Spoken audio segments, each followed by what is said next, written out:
Merci, Monsieur le Président. Chers amis,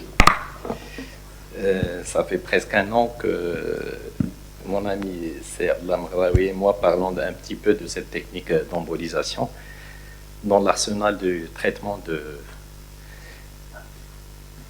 des arthropathies en général et de l'arthrose en particulier.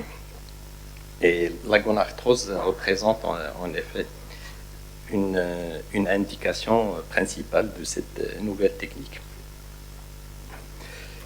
Alors, les causes sont multifactorielles des gonarthroses, vous le savez très bien, et ça gêne énormément ces patients du point de vue douleur, impotence fonctionnelle et les déformations dans les stades les plus tardifs. La première embolisation a été réalisée en 2015 par un japonais, Okuno. En fait, il travaillait beaucoup avec les chirurgiens. C'est à la suite des arthroplasties des genoux. Les patients présentaient parfois des hémarthroses. Il a commencé à faire des embolisations pour ces patients.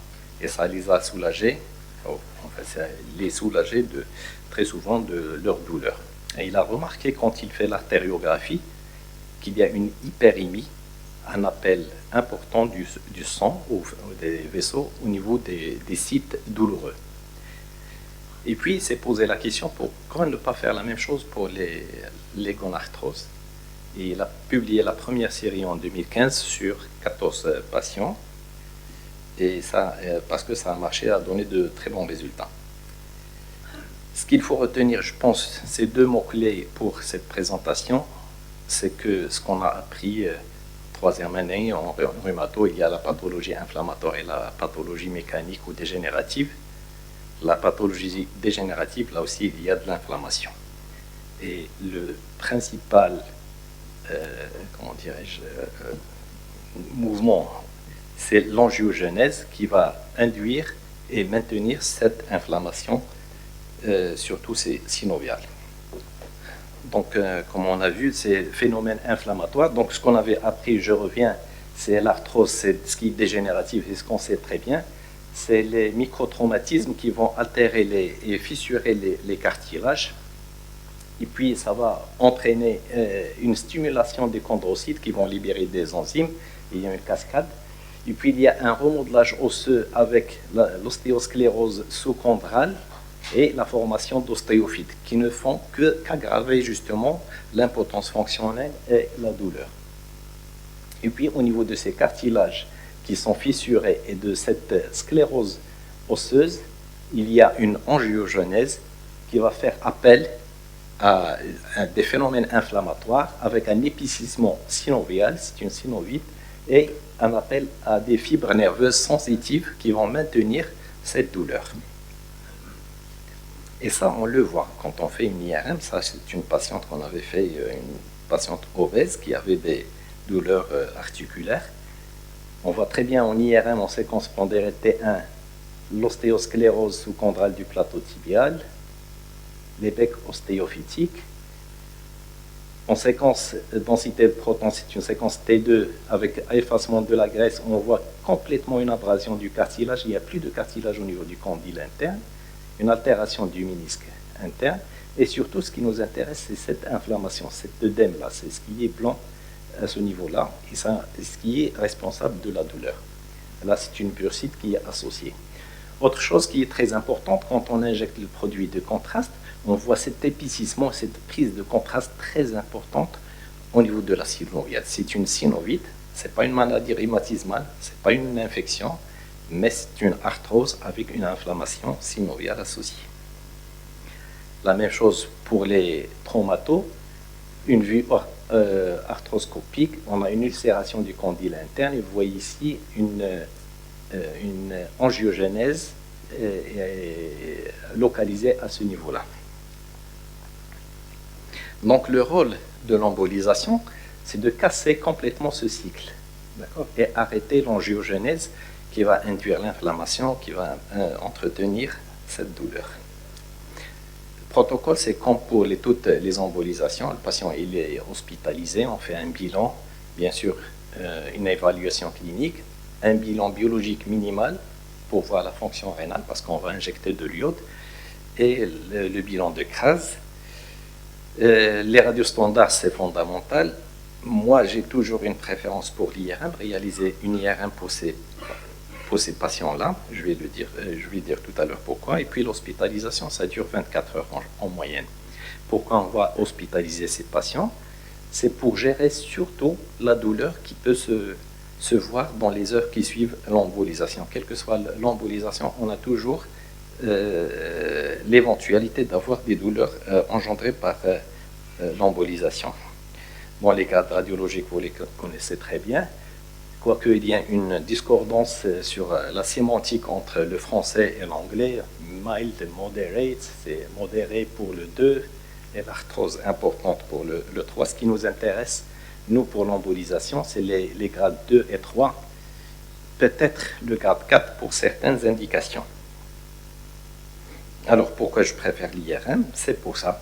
Alors, séquence T2 façade, sagittale et coupe coronale, on voit une petite ulcération du cartilage au niveau du condyle interne, une petite géode sous-chondrale et de l'œdème au niveau du condyle interne. La même chose pour la coupe coronale, aussi bien au niveau du condyle qu'au niveau du plateau tibial. Et ça va nous orienter quand on va faire le geste d'aller directement sur ces deux sites en priorité. Alors, il faut faire l'artériographie. Pour ça, on pose notre sonde dans l'artère fémorale superficielle. On fait une injection et vous voyez ici le genou, le côté médial, avec le condyle interne et le condyle interne et le plateau tibial. On a ce qu'on appelle un blush vasculaire, un appel, une angiogenèse à ce niveau-là. Ça correspond au site de la douleur, ça correspond à l'inflammation qu'on a vu tout à l'heure en IRM. Donc on va poser notre cathéter et on va prendre un micro-cathéter, ce qui rend un petit peu le geste cher. Ça coûte entre 7 000 et 8 000 dirhams, ce micro-cathéter, mais c'est lui qui va nous permettre de cathétériser les artères à ce niveau-là, les artères géniculaires.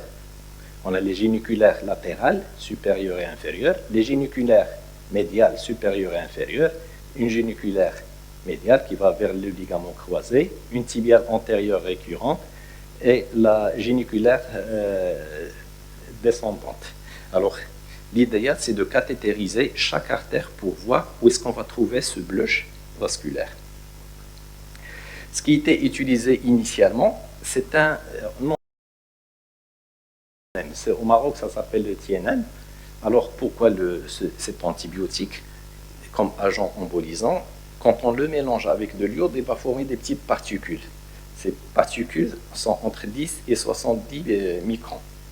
Et c'est ça l'effet d'embolisation. Il va boucher ces petites artérioles et l'angiogenèse. Donc, il va couper ce cercle d'angiogenèse. Mais on a aussi des particules, c'est une sorte de billes qui sont déformables. En fait, il y a plusieurs marques et plusieurs tailles. Et chaque couleur correspond à une taille, 40 microns, 75 et ainsi de suite. Donc, on va en général, on a commencé au début vers les 40 et 75 microns, mais ils sont très fines. Et plus la particule est fine, plus les complications sont importantes parce que ça va en distalité. En général, actuellement, on utilise entre 100 et 300 microns. Les résultats. Les résultats sont d'abord radiologiques et sur la table. Vous voyez ici le microcathéter au niveau de la géniculaire médiale supérieure. Avant embolisation, on voit au niveau du plateau tibial cette inflammation, cette angiogenèse, et en périarticulaire, on regarde du condyle interne. Et après embolisation, ça y est, plus ce petit blush vasculaire. Donc pour nous, on doit s'arrêter là. Il ne faut pas aller plus loin que ça. En IRM aussi, on peut apprécier notre geste. Avant embolisation, tout ce qui est blanc, c'est de l'œdème, de la moelle osseuse. Quelques semaines après, on contrôle. Certes, il persiste, mais il est moins intense. Plus c'est intense, plus l'inflammation est importante.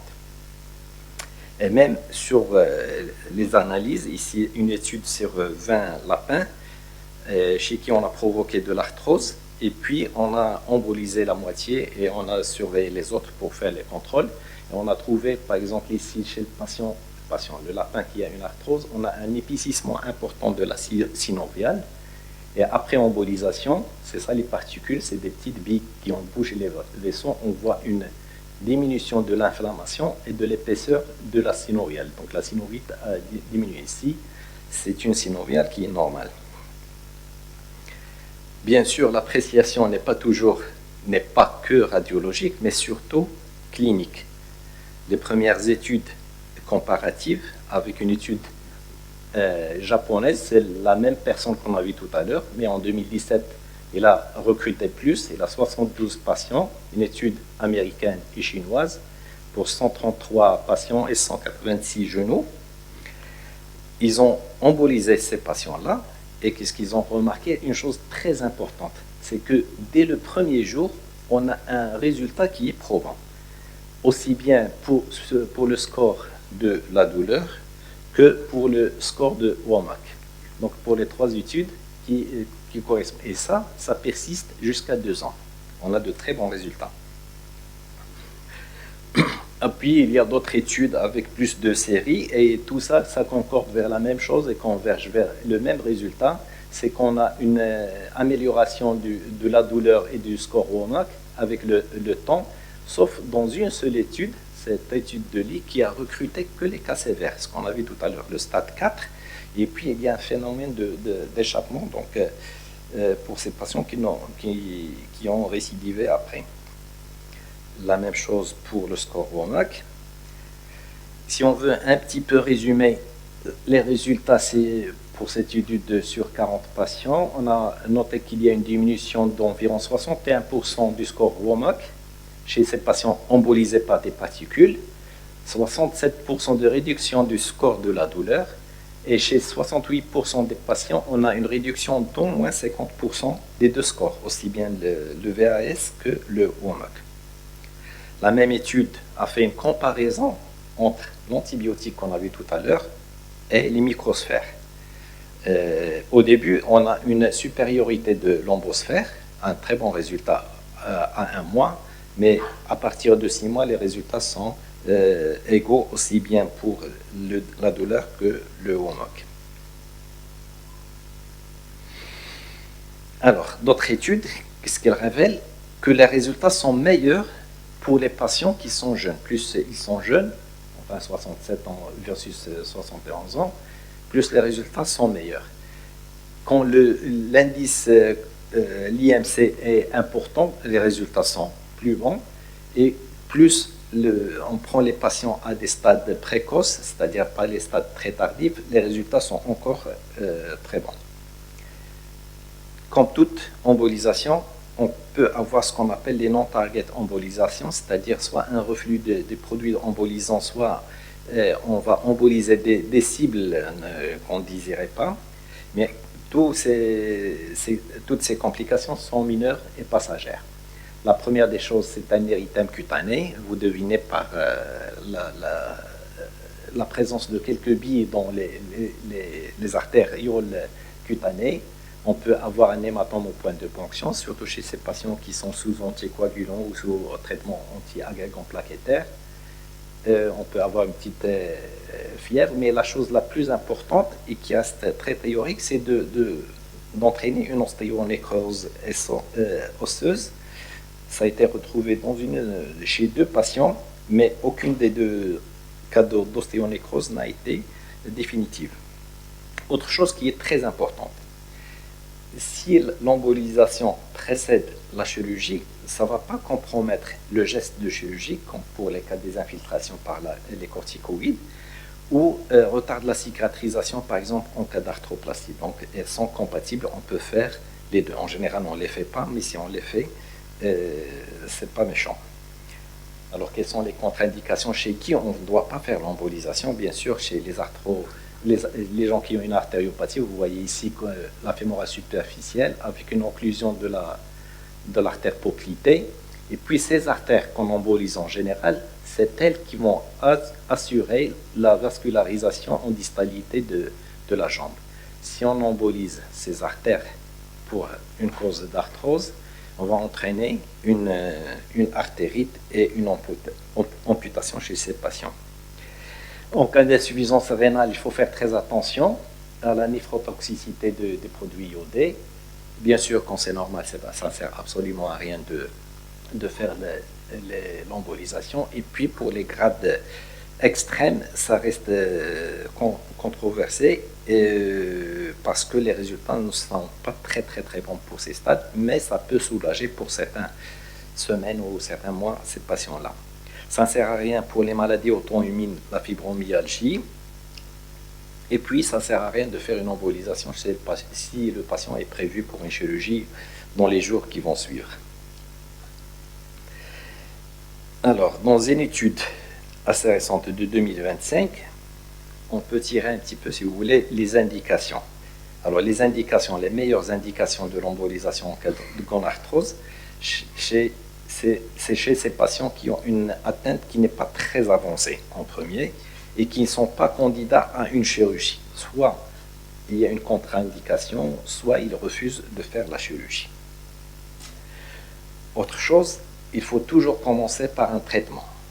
Et en minimum entre 3 et 6 mois. S'il résiste à un traitement médical, les moyens physiques, les infiltrations, l'amaigrissement, tout ça, il faut le suivre. Et si ça ne répond pas, c'est là où il y a une indication à faire l'embolisation.